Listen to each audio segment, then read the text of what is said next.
Nah, dari sinilah saya berani menjawab iya dari pertanyaan mengenai apakah freelance ini bisa digunakan untuk jangka panjang atau untuk mencukupi kebutuhan sehari-hari. Kembali lagi bersama saya, Rian Darmawan, dan selamat datang di Ruang Terbuka Hijau.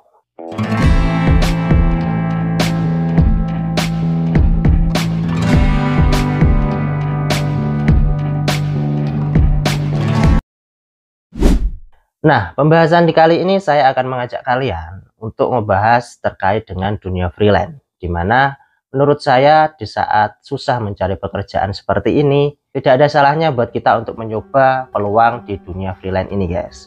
Karena bagaimanapun kita harus berkembang untuk mendapatkan sesuatu yang kita inginkan.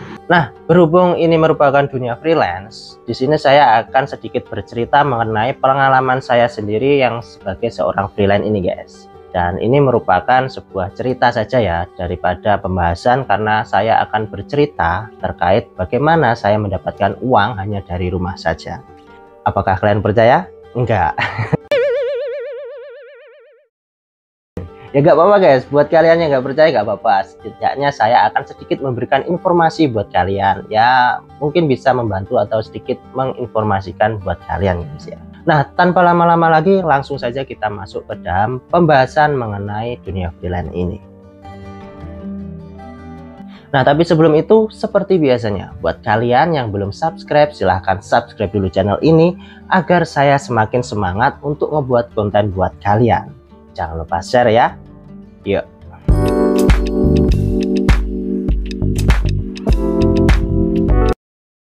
Ya, di musim yang seperti ini, semua serba digital, semua serba teknologi, banyak sekali cara kita untuk mendapatkan penghasilan. Ya, salah satunya juga menjadi seorang freelance tersebut, guys. Ya, meskipun kita hanya memiliki perangkat yang seadanya, kita juga bisa menghasilkan penghasilan pundi-pundi rupiah dari rumah saja. Tapi tentunya kalian akan bertanya, emang iya penghasilan dari freelance itu bisa untuk jangka panjang atau untuk kebutuhan hidup sehari-hari? Nah, untuk menjawab pertanyaan tersebut, di sini saya akan menjawab dengan katakan iya. Karena apa? Karena semua pekerjaan itu tergantung pada kita sendiri, guys. Nah, di sini saya akan menjelaskan atau bercerita lah, enaknya seperti itu, untuk menjawab pertanyaan seperti pertanyaan tadi yang saya kemukakan. Ya, di sini saya akan menjelaskan atau sedikit bercerita bagaimana cara saya untuk mendapatkan penghasilan meskipun itu hanya di rumah saja. Ya, yang pertama di sini kalian harus tahu pekerjaan utama saya yaitu seorang freelance. Dan untuk lebih spesifikasinya, pekerjaan saya adalah freelance di bidang desain grafis dan ilustrasi, guys. Ya, kenapa saya memperjelas untuk spesifikasi mengenai freelance? Karena di dunia freelance itu ada berbagai macam jenis-jenis freelance. Selain desain grafis seperti saya sendiri, ada juga freelance di bidang artikel atau tulis-menulis, ada juga di bidang 3D animasi, dan masih banyak lagi terkait dengan pekerjaan di dunia freelance ini, guys. Ya, mungkin bagi kalian yang seorang freelancer juga seperti saya, tentunya dengan hal sedemikian ini sudah familiar dan sudah sangat biasa. Tapi buat kalian atau teman-teman yang belum tahu mengenai dunia freelance itu sendiri, ini merupakan sebuah informasi lah. Setidaknya ini akan membantu kalian untuk memahami apa itu freelancer dan bagaimana cara sistematikanya untuk bisa mendapatkan penghasilan dari rumah saja di masa-masa yang seperti ini, guys. Oke, awal mula saya mendapatkan pekerjaan atau klien di dunia freelance ini diawali di sekitar tahun 2017-an, guys. Dimana tentunya pada saat itu saya masih belum memahami lah apa dan bagaimana sistem terkait dengan freelance itu sendiri. Atau bisa dikatakan ya tanpa pengalaman sekali di bidang ini. Jadi ketika itu saya hanya hobi untuk mendesain sebuah desain-desain konvensional seperti desain kaos, desain packaging atau semacamnya lah seperti itu. Dan hanya berpatokan kepada desain yang saya sukai sendiri. Jadi tidak tahu bagaimana pasar itu menyukai desain seperti apa, kemudian klien itu suka dengan desain seperti apa. Pada saat itu saya belum mengetahui terkait dengan permasalahan tersebut. Dan hanya fokus kepada apa yang saya sukai sebagai portfolio atau contoh-contoh saya untuk mengajukan kepada klien ke depannya nanti. Dan tentunya ini juga tidak akan efektif untuk bisa mendapatkan klien di dunia freelance ini guys, karena bagaimanapun kita harus mengetahui bagaimana pasar atau desain yang disukai oleh klien untuk keperluan pekerjaan atau bisnis mereka. Nah, kembali lagi pada tahun sekitar 2017-an tadi guys, pada saat itu saya berpikir bagaimana cara saya untuk mendapatkan penghasilan tambahan sendiri, karena tentunya saya juga ingin memiliki sesuatu atas hasil jerih payah saya sendiri lah di waktu itu. Dan kemudian saya mencari informasi lah bagaimana cara mendapatkan uang yang hanya dari rumah saja, yang hanya bermodalkan lewat HP dan internet. Dan akhirnya saya berhasil menemukan beberapa informasi terkait dengan freelance dan situs-situs web yang menyediakan pekerjaan bagi freelancer tersebut.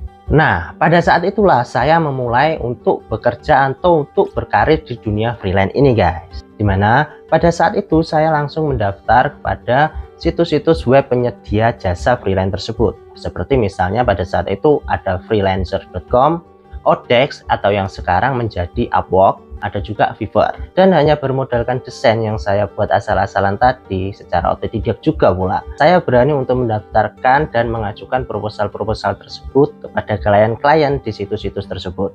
Dan itu tentunya tidak akan efektif jika kita berpatokan kepada pasar atau untuk menarik klien tertarik pada pekerjaan kita. Dan saya pada saat itu hanya berfokus pada yakin bahwasanya saya bisa mendapatkan pekerjaan dari dunia ini, karena bagaimanapun ya namanya usaha, bang, gimana lagi ya guys ya.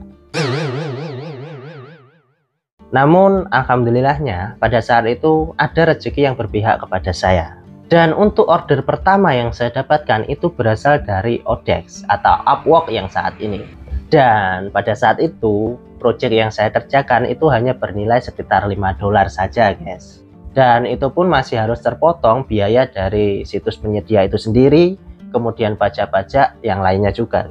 Dan berawal dari situlah saya menjadi semangat dan yakin dengan dunia freelance ini guys. Hingga pada akhirnya saya mendapat klien dengan kontrak untuk jangka panjang. Wah, ini nih yang membuat saya semakin semangat lagi untuk menjadi seorang freelance. Karena selain saya bisa melakukan aktivitas seperti biasanya di rumah, saya juga bisa mendapatkan pekerjaan dan penghasilan yang hanya melalui rumah saja. Pada saat itu saya mendapatkan kontrak dari klien asal Cina, di mana pada saat itu saya mendapatkan pekerjaan sebagai salah satu desainer di timnya, yang berlanjut hingga sampai saat ini guys, di tahun 2024 ini guys. Nah, dari sinilah saya berani menjawab iya dari pertanyaan mengenai apakah freelance ini bisa digunakan untuk jangka panjang atau untuk mencukupi kebutuhan sehari-hari, seperti pertanyaan yang tadi saya ungkapkan di awal.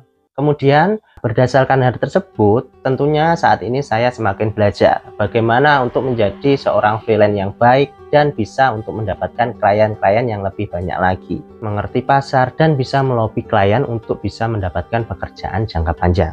Namun bukan berarti perjalanan ini tidak ada masalah guys. Tentunya dalam sebuah karir atau perjalanan itu pasti ada permasalahan di dalamnya. Ada banyak sekali kesalahan yang saya lakukan selama perjalanan menjadi freelance ini guys. Ya, seperti misalnya saya tidak bisa menyelesaikan pekerjaan tepat waktu atau terlewat deadline, kemudian akun menjadi kebanet karena kesalahan saya dalam melobi perusahaan tersebut. Ada juga permasalahan mengenai saya tidak bisa menarik pembayaran dari situs freelance tersebut, dan ada juga klien yang menghilang tanpa jejak sebelum mereka membayar setelah pekerjaan itu selesai.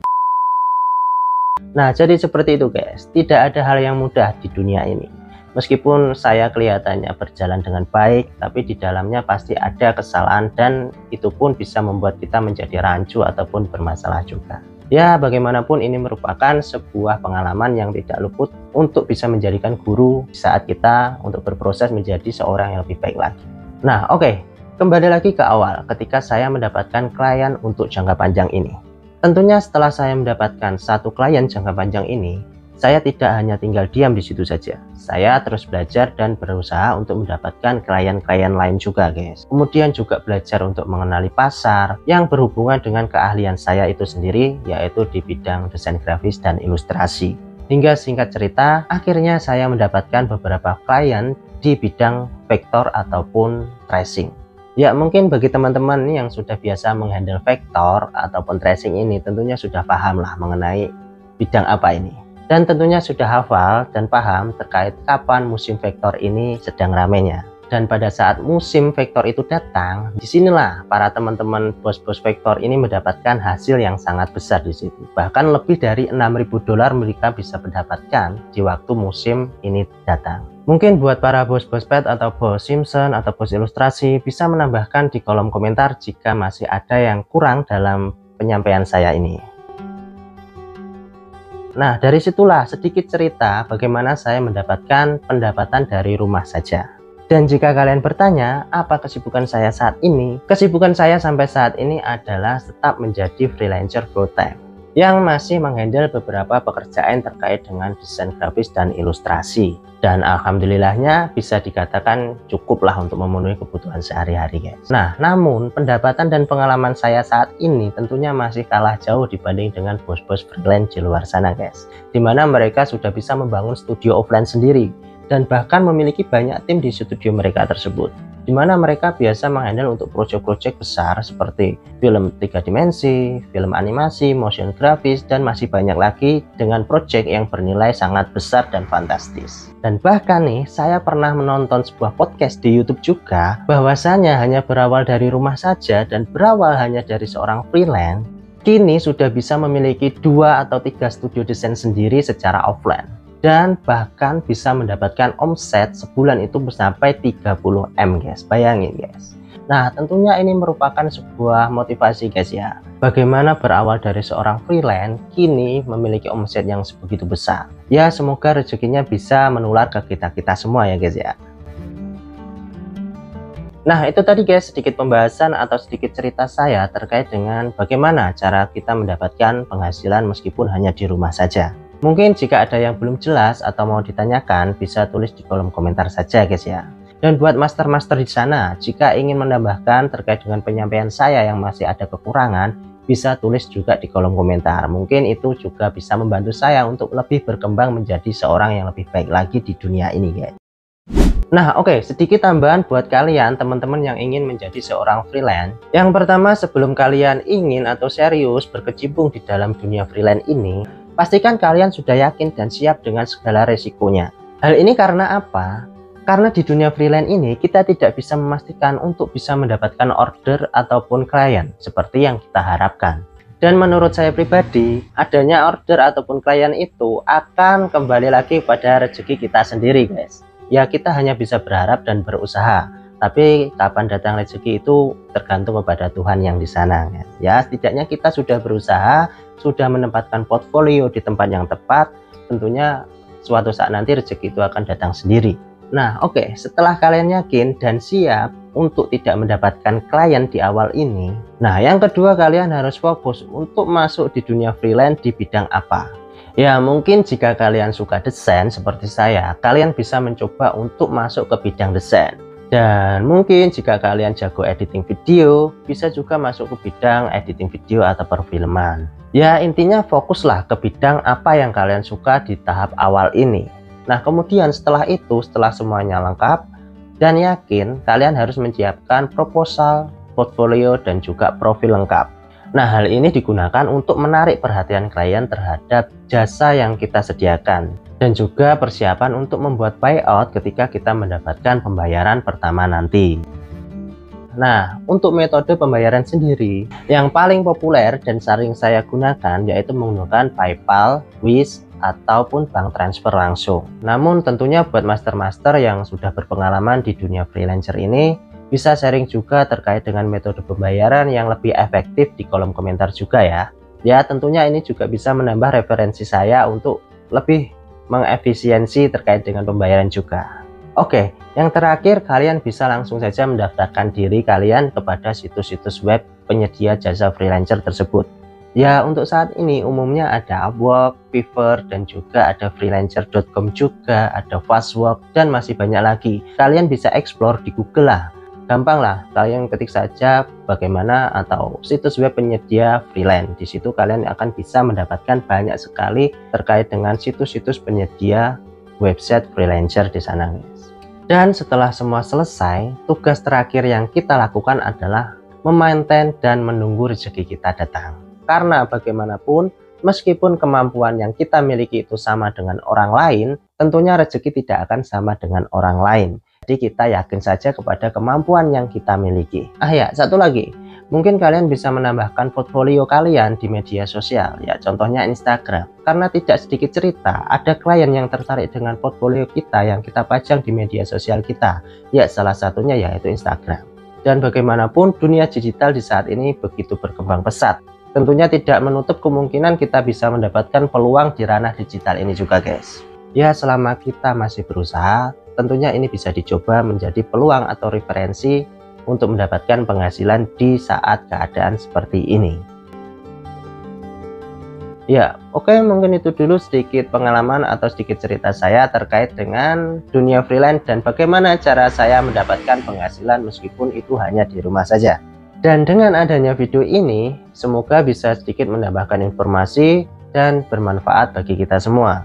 Dan tentunya buat kalian yang ingin request terkait dengan pembahasan di video selanjutnya, bisa tulis saja di kolom komentar.